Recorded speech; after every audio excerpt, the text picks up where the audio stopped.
So what's going on, guys? We've got a special little thing here. Instead of a regular veteran spotlight for an individual, we're actually going to do a business, and we'll probably get to the podcast, later. So it's me again, Danny. I'm here with Ben Pearson. If you want to go ahead and introduce yourself and your business. Okay. Like Dan said, my name's Ben Pearson. I'm with Steadfast Private Investigations, and I'm a private investigator. I've been doing it now for about since 2012. Is that a little over 8 years? Yeah. A little over 8 years. And I do civil cases, criminal cases, kind of a self-taught type of guy in this industry, and cool. Just been doing it and enjoy it. Now, we were talking earlier, you were in the Army? Yes. What did you do while you were in the Army? I was in the 24th Infantry Division, Okay. so I was infantryman. Sure. And then we ended up getting Bradley, so they call it, I think, heavy infantry. Yeah. And it was a quick deployment unit, and so we had to be ready to go anywhere in the world, and I think it was 72 hours. Mm-hmm. And so ended up, doing about 8 months in, I ended up getting deployed to Somalia back in the... Sweet. When was that? That would have been like 93 or something. Mm-hmm. That's because I went in August of 92 and got out December of 94. So I just did like a 2-year program, but it was with training, everything's like 2.5 years. Yeah. Got back and finished my time, decided I wanted to probably try something else like college or something. Yeah.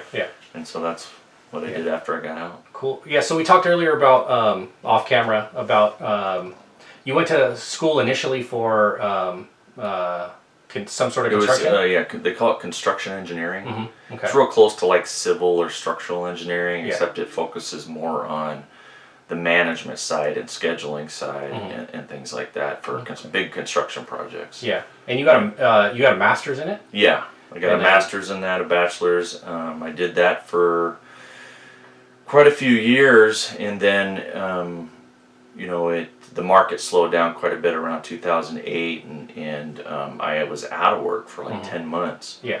Then work started coming back a little bit. I started doing what I was doing again, and it was just a lot of travel, a lot of hours, and I have a lot of kids. Yeah. And it just wasn't real family friendly. I was getting burnt out, I think. Yeah.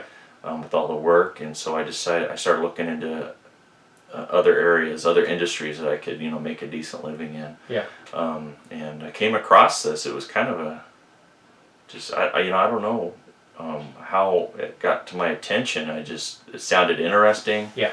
Because I get to utilize some of the skills I had from the military, of course. Also, I get to utilize a lot of skills from my previous career. Yeah. Especially being highly educated in it and putting all that together. It's just I can run a small professional business, and my mentality, I can deal with anything that comes my way because the military paid for the college, and and kind of set me up for this whole new career. So yeah. And so you're everywhere. You travel all around the Treasure Valley, or all Idaho in general? I've been all over the state. I've worked all over the Northwest. Okay. As far east as I've gone as Utah, Salt Lake City, and then I've gone all the way to Portland and stuff like that. Oh wow. Yeah. So what's something like super interesting that happened? Well, that you can talk about. That I can tell. Well, I I worked on a case where there was a missing persons up in the national forest. Oh wow. We never have found the person. Oh. Yeah. It was a pretty popular case around here. Yeah. And it fits the profile. I don't know if you guys watch conspiracy theories or anything like that. There's like a big thing going on with people missing in national parks and forests. I have a friend I was in the Marine Corps with, and we talk about it all the time. He's super into, especially I think I don't know what's going on, but people are missing from those areas, like with no trace, and this was one of those things, and it's very strange. Yeah. I've worked cold cases too. A kid got shot hunting. They don't know who did it, but it happened in the 70s. Wow. police didn't really keep good track of the records. You know, after all those years, the person who was leading the case is, you know, he's died of old age. You know, Yeah. I've taken that on. I worked it as far as I could with all the leads I could. It kind of got put to rest. Now my client has actually got the state of Idaho, the state police, to open it again, and I'm due to go sit down with them and catch them up on my investigation, get them up to date and point them in the right direction. So we'll see how that goes. Yeah, that's pretty awesome. Yeah. Yeah, you know, I do stuff. I got a guy off of attempted murder in the Jerome area. Oh wow. Okay, Jerome, Idaho. Oh. We got him, you know, off. It was self-defense, but they charged him. Oh wow. They initially charged him for attempted murder, but we got him off of that. That's good. You know, I do a lot of surveillance for like workman's comp fraud. Some people just call it insurance fraud. I do a lot of civil family law surveillance for cheaters and child custody, make sure kids are okay. You know, typical stuff like that. Wow. Yeah, that seems pretty cool. Yeah, pretty interesting. You know, and it's interesting. You know, I do a lot of background searches too for people. Like, you know, some guy wants to check out a girl that he's getting a weird feeling, and do a background search on her. Well, I sure could use you with my ex-wife. It's not always the greatest predictor, but it'll tell you what's out there for the person. yeah, definitely.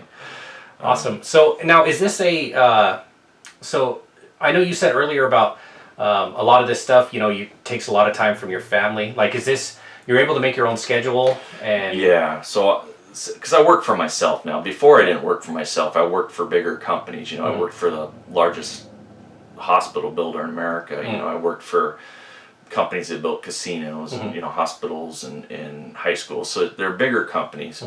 And, you know, you went where they told you. And since they were big jobs, we traveled around. You know, I lived in multiple states. At one point, when I only had 5 people in my family, we'd all been in, you know, my wife, me, we're from different states, and our 3 kids had all been born in different states. And so it's just getting... It burned you out? Yeah, it burned me out. And I wanted to do something that was real flexible. That you know, I did myself. I can make the soccer games. I could make the football games. I could... you know, take time off to go hunting or camping with the kids, you know, stuff like that. That's awesome. So where can people find you at? Oh, I got a website. That's where I get found a lot. It's www.privateinvestigatorboise.com. Okay. And then I have a Facebook page, but I don't know what the address is on that, but Steadfast Private Investigations will get you anywhere on LinkedIn, Facebook, or Twitter. Okay.